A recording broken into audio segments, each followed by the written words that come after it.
নমস্কার বন্ধুরা, তোমরা সবাই কেমন আছো? আশা করি সকলে খুবই ভালো আছো। পম্পা সিম্পল কুকে সবাইকে স্বাগত। চলে এসেছি আজকে তোমাদের সঙ্গে দারুণ টেস্টি এবং খুবই সহজ কম সময়ের মধ্যে একটা টিফিন রেসিপি শেয়ার করতে। বন্ধুরা, বানাতে কিন্তু ভীষণ সহজ, খেতে কিন্তু অসাধারণ লাগে। বাচ্চারা ভীষণ পছন্দ করবে, সঙ্গে বড়রাও কিন্তু এই টিফিনটা ভীষণই পছন্দ করবে। তাহলে চলো বন্ধুরা, কথা না বাড়িয়ে এই টেস্টি হেলদি টিফিনটা কিভাবে বানালাম ঝটপট তোমাদের সঙ্গে শেয়ার করে ফেলি। একটা লাইক দিয়ে ভিডিওটা সম্পূর্ণ দেখার তোমাদের কাছে অনুরোধ রইল। আজকের টেস্টি টিফিনটা বানানোর জন্য সবার প্রথমেই আমি এখানে দেখো মেন দুটো উপকরণ নিয়েছি দুটো ম্যাগি প্যাকেট আর নিয়েছি এখানে দুটো ডিম। এই দুটো ম্যাগি প্যাকেটে এই টিফিনটা বানাবো। খুব বেশি তো বানাচ্ছি না, কম করেই বাচ্চার টিফিনের জন্য বানাচ্ছি, তাহলে ঝটপট রেডি হয়ে যাবে। খুব কম সময় বন্ধুরা ভীষণ টেস্টি এই টিফিনটা রেডি হয়ে যাবে।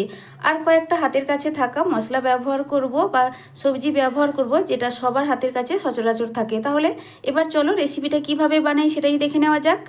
প্রথমে গ্যাসে একটা কড়াই বসিয়ে দিয়ে তাতে দিয়ে দিচ্ছি কিছুটা পরিমাণ জল। ম্যাগিটুকু রান্না করতে যতটুকু পরিমাণ জল লাগবে সেই পরিমাণ বুঝেই কিন্তু জলটা দিতে হবে। আর এখানে কিন্তু খুব বেশি জলের প্রয়োজন নেই, এই জলটা কিন্তু পুরোপুরি ম্যাগিটা খুব ভালো করেই রান্না হয়ে যাবে। দেখো বন্ধুরা, জলটা এবার ফুটে উঠেছে। এবার আমি দুটো ম্যাগি প্যাকেট কেটে নিয়ে ম্যাগিটা এর মধ্যে দিয়ে দিচ্ছি।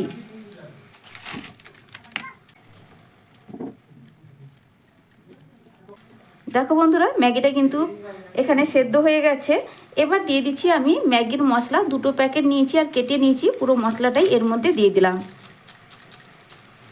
এখানে একটা কথা বলে রাখি, তোমরা যদি প্রয়োজন বা পছন্দ না করো এখানে কিন্তু তোমরা ম্যাগি মশলাটা স্কিপ করতে পারো। ম্যাগি মশলা ছাড়াও রেসিপিটা খুবই ভালো হয়, তবে একটু ম্যাগি মশলা দিলে টেস্ট ভীষণ ভালো আসে। তবে সেটা তোমাদের পছন্দ, ম্যাগি মশলা ছাড়াও রেসিপিটা চাইলে বানাতে পারো।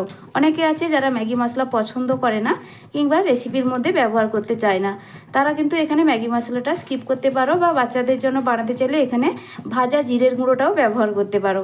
তো খুব ভালো করে আমি মশলাটা ম্যাগির সঙ্গে মিশিয়ে নিলাম, আর মিশিয়ে নেওয়ার পরে এটাকে কিন্তু একটু শুকনো শুকনো করে রেডি করে নেব।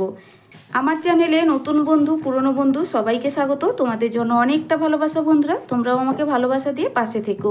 আর রেসিপিটা সম্পূর্ণ দেখার পর আশা করছি তোমাদের খুব পছন্দ হবে, আর বাড়িতে বানিয়ে খেয়ে দেখার পর আমাকে কিন্তু কমেন্ট করে জানাতে ভুলবে না যে তোমাদের রেসিপিটা কেমন লাগলো বা বাড়িতে বানানোর পর কেমন হলো। তো দেখো, কথা বলতে বলতে ম্যাগির জলটা কিন্তু পুরোপুরি শুকিয়ে গেছে, আর এটা একটু ঠান্ডা যখন হয়ে যাবে সেটা কিন্তু আরও বেশি ঝরঝরে বা শুকনো ভাব চলে আসবে। এই অবস্থায় আমি গ্যাসের ফ্লেমটা বন্ধ করে দিচ্ছি, তো এটাকে আমি এক সাইডে সরিয়ে রাখছি।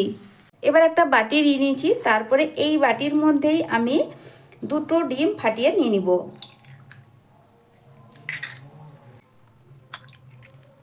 দিয়ে দিচ্ছি ডিমের মধ্যে স্বাদ মতো লবণ। একটা মিডিয়াম সাইজের পেঁয়াজের অর্ধেক পরিমাণ পেঁয়াজ আমি একদম ছোট ছোট করে কুচিয়ে নিয়েছি। তার সঙ্গে দেখো বন্ধুরা, দিয়ে দিচ্ছি কয়েকটা সবজি। সবজির মধ্যে দেখে নিশ্চয়ই বুঝতেই পারছো পরিমাণটা কতটা কম। যেহেতু আমি আগেই বলেছি টিফিনটা কিন্তু আমি অল্প পরিমাণ বানাচ্ছি বাচ্চার টিফিনের জন্য, তো তার জন্যই সব কিছুই কিন্তু অল্প অল্প করে নিয়েছি। তোমরা কিন্তু বেশি করে বানাতে চাইলে সব কিছু একটু বাড়িয়ে নিয়ে নিতে পারো। তো দিয়ে দিলাম সামান্য একটু গাজর কুচি, দিয়ে দিচ্ছি কিছুটা পরিমাণ ধনেপাতা কুচি, সামান্য একটু ক্যাপসিকাম কুচি, আর এখানে আমি দিয়ে দেবো কাঁচা লঙ্কা। ঝালের জন্য নিয়েছি এখানে একটা লঙ্কা নিয়েছি, ঝালটাও অবশ্যই তোমরা বাড়িয়ে কমিয়ে নিতে পারো। এবার সব কিছু খুব ভালো করে কিন্তু এখানে মিশিয়ে নিতে হবে। আর এই টিফিন রেসিপিটা যেমন কম সময়ের মধ্যে বানানো হয়, খেতে কিন্তু বন্ধুরা একদম আলাদা ধরন, ভীষণ টেস্টি হয়। তো দেখো, খুব ভালো করে ডিমের মিশ্রণটাও রেডি হয়ে গেছে। একটু ভালো করে কিন্তু ডিমটাকে ফেটিয়ে নিতে হবে এই সবজির সঙ্গে। গ্যাসে আবারও কড়াইটা ধুয়ে পরিষ্কার করে বসিয়ে দিয়েছি। কড়াইটা এখন মিডিয়াম গরম হয়ে গেছে। এবার আমি দিয়ে দিচ্ছি কড়াইয়ের মধ্যে 1 টেবিল চামচ রিফাইন্ড অয়েল। তেলটা এবার চারদিকে একটু ভালো করে ছড়িয়ে দিচ্ছি। তেলটা এখন মিডিয়াম গরম হয়ে গেছে। এবার তেলের মধ্যে আমি দিয়ে দিচ্ছি আগে থেকে ফেটিয়ে রাখা ডিমের মিশ্রণ।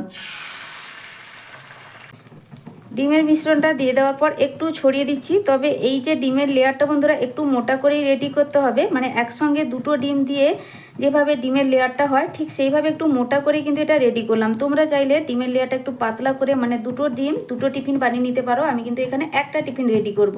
তো দেখো, হালকা করে একটু ছড়িয়ে দিচ্ছি, কিন্তু একটু মোটা করেই লেয়ারটা আছে। তাহলে এই টিফিনটা দেখতেও যেমন ভালো লাগবে, খেতেও কিন্তু ভীষণ টেস্টি হবে। এখন দেখো বন্ধুরা, ডিমটা কিন্তু অনেকটাই ভাজা হয়ে গেছে, ওপরের দিকটা কিন্তু প্রায় শুকিয়ে এসছে। এবার আমি আগে থেকে যে বানিয়ে রাখা ম্যাগি আমি কিন্তু এর মধ্যে দিয়ে দেব।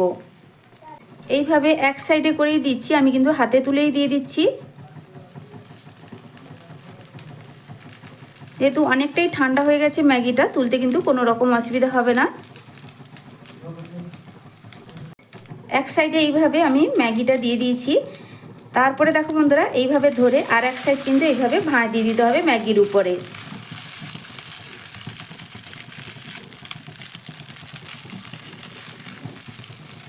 এখন কিন্তু বন্ধুরা টিফিনটা একদম রেডি হয়ে গেছে। দেখো দেখতে কতটা সুন্দর হয়েছে। এটাকে তোমরা ম্যাগি অমলেটও বলতে পারো। তো এটা খুব সহজ এবং ঝটপট বানানো হয়ে যায়। বাচ্চাদের একবার টিফিন বক্সে দিলে তারা কিন্তু টিফিন বক্স খালি করেই বাড়ি ফিরবে, আর কিন্তু রোজ রোজ বায়না করবে। ভিডিও ভালো লাগলে একটা লাইক প্লিজ করে দেবে। তো এটাকে এবার তুলে নিচ্ছি আমি। তো বন্ধুরা দেখো, আমি টিফিনটা রেডি করে নেওয়ার পর এখানে একটা প্লেটের মধ্যে সাজিয়ে নিয়েছি। দেখতে কতটা লোভনীয় লাগছে। আর ওপর থেকে সামান্য একটু চিলি ফ্লেক্স আর একটু ধনেপাতা দিয়ে আমি এটাকে সাজিয়ে দেবো, তাহলে দেখবে আরও ভীষণ দেখতে ভালো লাগবে। আর দিয়ে দিচ্ছি সামান্য একটু ধনেপাতা। তো বন্ধুরা এবার দেখো টিফিনটা দেখতে কতটা লোভনীয় লাগছে। দেখতে যেমন সুন্দর, খেতে ভীষণ টেস্টি। অবশ্যই বাড়িতে বানিয়ে খেয়ে দেখার অনুরোধ রইল। তো আমার এই আজকের টিফিন রেসিপিটা বা ম্যাগির অমলেট রেসিপিটা তোমাদের কাছে কেমন লাগলো কমেন্ট করে অবশ্যই জানাতে ভুলবে না। আর নতুন বন্ধুরা রেসিপি ভালো লাগলে চ্যানেলটিকে সাবস্ক্রাইব করে পাশে থাকা বেল আইকনটা প্রেস করে রাখবে। নতুন ভিডিও ছাড়ার সাথে সাথে নোটিফিকেশান তোমাদের কাছে পৌঁছে যাবে। তাহলে সকলে সুস্থ থেকো, ভালো থেকো। আজকের মতো আসছি বন্ধুরা।